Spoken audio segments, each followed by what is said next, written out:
गांव में भयंकर सूखा पड़ा था।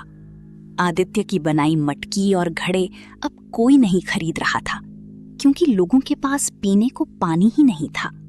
घर की दीवारें दरक रही थीं और आदित्य की आंखों में चिंता की सुर्ख रेखाएं थीं। एक दोपहर विक्रम अपने 2 लठैतों के साथ आदित्य के दरवाजे पर आ धमका।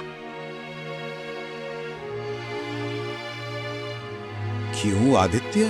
सुना है चूल्हा जलना मुश्किल हो गया है। आखिर कब तक इस सूखी मिट्टी को सहलाते रहोगे? वो कागज निकालो और अंगूठा लगा दो। मैं तुम्हें इतना पैसा दूंगा कि तुम शहर जाकर ऐश करोगी। आदित्य के भीतर हफ्तों से जमा गुस्सा फूट पड़ा। उसने विक्रम जी, मेरी लाचारी का तमाशा मत बनाइए। आप ऐश की बात करते हैं। जिस जमीन पर मेरे पिता का पसीना बहा है, जहां मेरी माँ की यादें दफन हैं, उसे बेचकर मैं शहर में भीख मांगू? आपकी आंखों में लालच का पर्दा पड़ा है, वरना आप देख पाते कि एक कलाकार के लिए उसकी माटी क्या मायने रखती है। चले जाइए यहां से, इससे पहले कि मेरा धैर्य टूट जाए।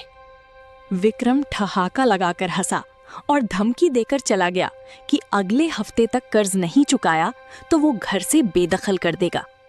रात के सन्नाटे में आदित्य घर के बाहर बैठा आकाश को देख रहा था। उसके चेहरे पर गहरी चिंता की लकीरें थीं। माया पास आकर बैठी तो आदित्य ने अपना सिर हाथों से ढक लिया। माया, मैं हार रहा हूं। हर तरफ अंधेरा दिख रहा है।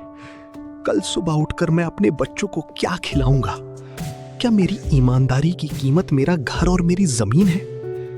कभी कभी मन करता है कि सब कुछ छोड़कर कहीं दूर चला जाऊं।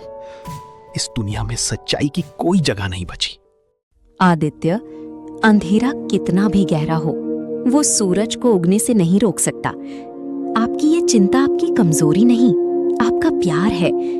लेकिन याद रखिए, जिस मिट्टी ने हमें पालकर इतना बड़ा किया, वो हमें भूखा नहीं मरने देगी।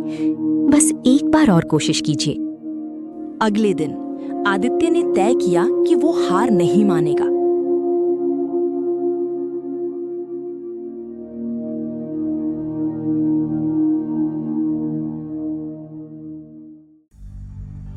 उसने गांव के पुराने सूखे कुएं के पास की एक विशेष काली मिट्टी निकाली, जो बहुत गहराई में मिलती थी। वो उसी मिट्टी को लेकर घर के आंगन में बैठ गया। उसकी आंखों में दर्द था, लेकिन चेहरे पर एक अजीब सा दृढ़ निश्चय दिखाई दे रहा था। वो पागलों की तरह काम कर रहा था। पसीने से तरबतर उसकी सांसें तेज चल रही थीं। तभी विक्रम फिर आया। इस बार उसके हाथ में नीलामी के कागज थे। समय समाप्त आदित्य।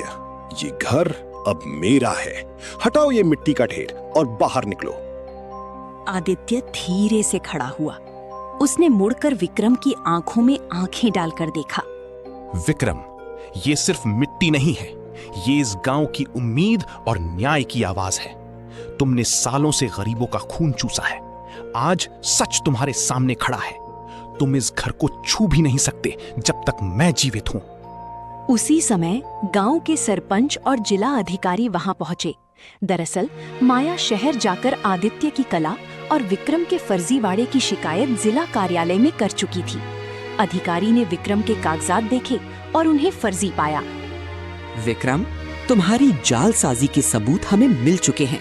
तुमने कई किसानों की जमीन धोखे से हड़पी है।